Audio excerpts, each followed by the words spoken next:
new documents are pulling the curtain back on a really pivotal period for the High Court. The Library of Congress has released a trove of once private papers belonging to the late Justice John Paul Stevens. A conservative judicial activist, Leonard Leo, arranged for the wife of Supreme Court Justice Clarence Thomas, Ginny Thomas, to be paid tens of thousands of dollars in 2012. While also making it clear there should be no mention of hers. And I just want to start out, Joan, with one thing that it showed, how Justice Sandra Day O'Connor really provided the early framework and steered the outcome of the 2000 election. I want to talk about Sandra Day O'Connor, the beloved Supreme Court Justice, who we now know gave the election to George W. Bush and gave us his massive tax cuts that destroyed our economy, 2 wars, and a complete shit show that led to Donald Trump. So according to the Post, this is how all of this happened. Judicial activist Leonard Leo advises a network of conservative nonprofits, including the Judicial Education Project. So he wanted Kellyanne Conway to give Ginny Thomas, quote, another $25K with, quote, no mention of Ginny, of course. Well, on that day, Conway's company billed the Judicial Education Project for $25,000. That money was for Ginny Thomas. It's unclear exactly what she did for Conway's polling company or for the Judicial Education Project, but that nonprofit did file a brief in Shelby v. Holder in 2012 where the court invalidated key parts of the landmark Voting Rights Act of 1965. Justice Thomas wrote an opinion in that case that was consistent with the nonprofit's position. For history's sake, he's a good man for giving his papers up so that we may all learn the truth about things that happened. History needs to know these things. Now, I realize in Republican states, it's never going to make it into the history books, which is why I'm making this video.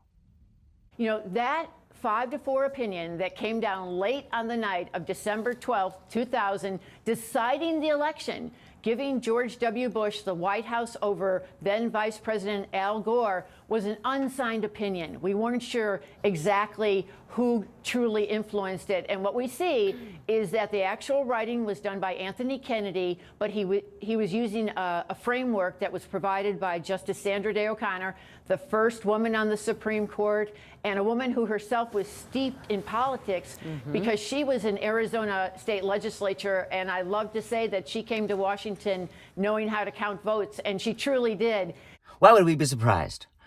The Republican Supreme Court has been a hack job for years, specifically designed for one purpose, and they will pay off anybody to get that done. I barely know where to begin with the Supreme Court. There are so many things that have just been disclosed and revealed that are ethics problems. So let's start with the billionaire GOP donor, Harlan Crow, who we know has already bankrolled Clarence Thomas's trips for 20 years. But now we know that he has also bankrolled Clarence Thomas's nephew. So Clarence Thomas has raised his nephew from the time I think the boy was 6, basically acting as his father. And he sent him to a private boarding school.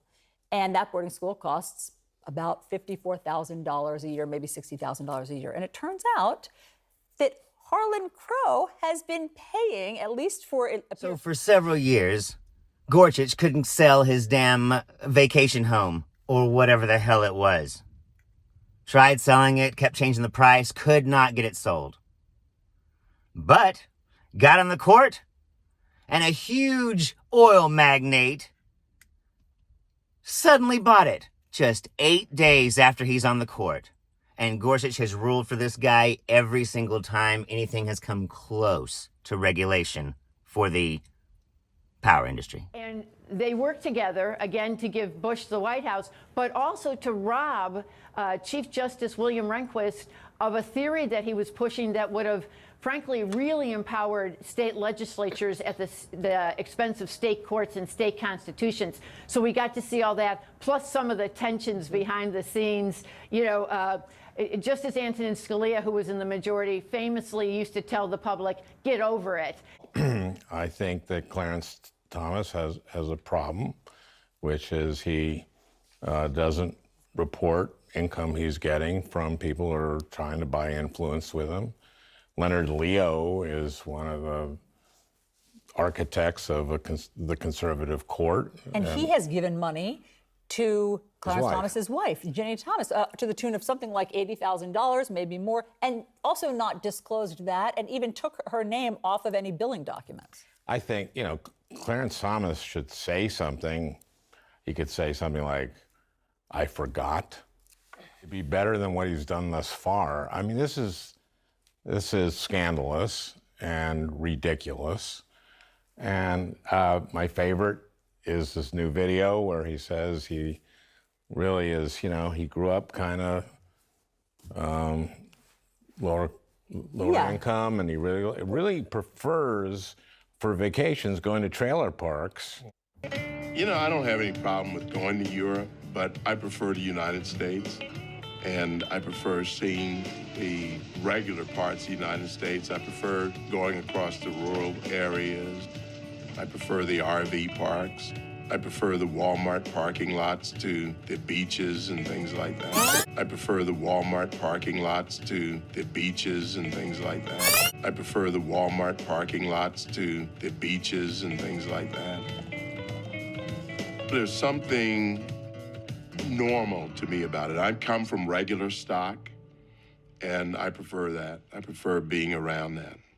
He said, Van, when he was on the super yacht with Harlan Crow, and they went to Russia, the Baltics, the Caribbean, and Indonesia. It's May 4th. Today is Star Wars Day. I don't know if you guys celebrate as much as I do. I bought a lot of cool things in my life. I have a lightsaber of my own. It cost me $1,500. Whoa. That's the level of which I nerd out to. But I've never bought anything as cool as a Supreme Court justice, and I probably would if I could. Not that I would know what to do with one, but the fact that you can actually do it is terrifying. When you think about what the court is and the amount of power that the court wields. Thomas's exploits go on forever. Apparently, this guy that reveres Nazis has been paying for every goddamn thing Thomas did for years, including his mother's house. But now we know. This other guy has been paying for his nephew's boarding school to the tune of more than $150,000. At least that. ProPublica has confirmed these numbers, and it hasn't even been denied. These people are on the take. They have been for years. A little dirty A trick dirty trick in New York. I'm dirty trick in New York. I'm so shocked. Played by Republicans. By Republicans. Republicans don't know dirty tricks. How about this one? Okay, give it so to me. they went through East Harlem, which is all Hispanic, and they gave out little cards, and the card said, if you come to vote, make sure you have your green card because INS are picking up illegals. Oh my gosh. So they spread it all over the Hispanic. Yeah. After the election, the Clinton Civil Rights Division investigated me. I was on vacation after the election, and I get a call from my lawyer, Denny Young, and he says, Rudy, we got the Justice Department's investigating us. Janet Reno's coming after us. We violated civil rights. I said, Denny, you're a lawyer. Think about it. What civil rights do we violate? They don't have civil rights. But all we did is prevent people who can't vote from voting. Yeah. Maybe we tricked them, but tricking is not a crime. Oh, and in those days, we didn't have crazy prosecutors. Nowadays, they probably prosecute you for it, even though it isn't. And that's the way we kept down the Hispanic vote. This is what we don't do. Not the legals vote, the illegal vote. Yeah, people don't have the right to vote. The illegal vote. Yeah. The Hispanic illegal vote, which takes away the Hispanic legal vote. Think of the Stevens dissent in Bush versus Gore, the last line. Although we may never know with complete certainty the identity of the winner of this year's presidential election, the identity of the loser is perfectly clear. It is the nation's confidence in the judge as an impartial guardian of the rule of law. That was then, or 23 years past that now. Poppy, and it was Bush v. Gore seems so unusual, so unprecedented, and that language that you just read from Justice Stevens seems such a departure from how justices would speak at the time. Now it's almost like an everyday occurrence among outside critics of the Supreme Court, but also among some justices inside. The integrity of the Supreme Court, its vaunted impartiality, are really being questioned today in a way that back in the year 2000, it was unusual. A massive $2 billion campaign over the last 10 years through the Heritage Foundation has stacked our court. And Trump got to pick a third of them. And a majority on the Supreme Court of right-wing zealots that have overturned abortion, are going to wipe out the government's ability to regulate oil, and are going to give churches the power to do whatever they want. You talk about grooming children. No one grooms like the church. We will never give up. We will never concede. It doesn't happen. You don't concede when there's theft involved. Our country has had enough. We will not take it anymore, and that's what this is all about. On the top charge of seditious conspiracy, at least 4 of the defendants have been found guilty. That is Ethan Nordine, Joseph Biggs, Zachary Reel, and Enrique Tarrio, which is actually kind of the one I was frankly wondering if they were going to be able to get him on. Dominic Pizzola, I think we're still waiting on that to find out whether or not what the jury found there. But those first 4 defendants, and that's just how they are listed numerically in the indictment here, they were found guilty of seditious conspiracy. So chalk this up. This is a big win for the Justice Department. I'll let you answer, Jay. Let me just read you Harlan Crow's statement about all of this. He gave this to ProPublica. Harlan Crow has long been passionate about the importance of quality education and giving back to those less fortunate, especially at-risk youth. As part of his desire to perpetuate the American dream for all and believing education is the great equalizer, he and his wife have supported many young Americans through scholarship and other programs at a variety of schools, including his alma mater. And in fact, it was his alma mater, which was one of the schools that he paid for Clarence Thomas's nephew. I mean, that literally does not pass the laugh test. I just started laughing that Clarence Thomas's nephew or grandnephew is an at-risk child. This is ridiculous. Guns, the Bible, and Donald Trump can do whatever the fuck they want. You know, Joe and I have been on the show a lot. We disagree about a lot of things. We've been in heated agreement that there needs to be ethics reform at the Supreme Court. In my opinion, this is the biggest blotch on Chief Justice Roberts' career. I cannot believe, as an institutionalist, someone who cares about the Supreme, says he cares about the Supreme Court, that he has sat on this and that he has done nothing. And I hope that this next wave of revelations may actually do exactly what Joe suggested. Put some rules on the table and we can ratify them or vote on them, or we're going to do it ourselves. And Sandra Day O'Connor. Well, I guess her legacy is just not quite as powerful as it used to be. Because we know that bitch was just a hack. I'm Zachariah, Lone Star Liberal. Y'all take it easy.